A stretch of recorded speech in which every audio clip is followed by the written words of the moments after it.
Hello' guys, মোৰ আকৌ এটা মিনি ব্লগলৈ আপোনালোকক স্বাগতম জনালোঁ। আজি মই চিম্পুলকৈ মাংস বনাব লৈছোঁ। এতিয়া মই কেৰাহীত তেল দি ল'লোঁ।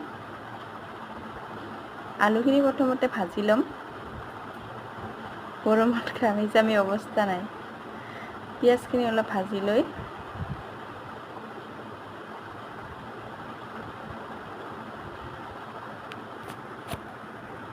মাংস অকণ দিম।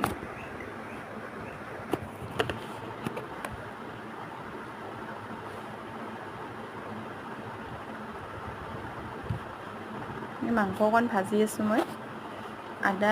আদা নহৰু দিলোঁ। এতিয়া জিৰা দিলোঁ, নিমখ সোৱাদ অনুযায়ী নিমখটো দি ল'লোঁ। নিমখ হালধি দি ইয়াতে মই অলপ ভাজি পানী ঢালি দিম।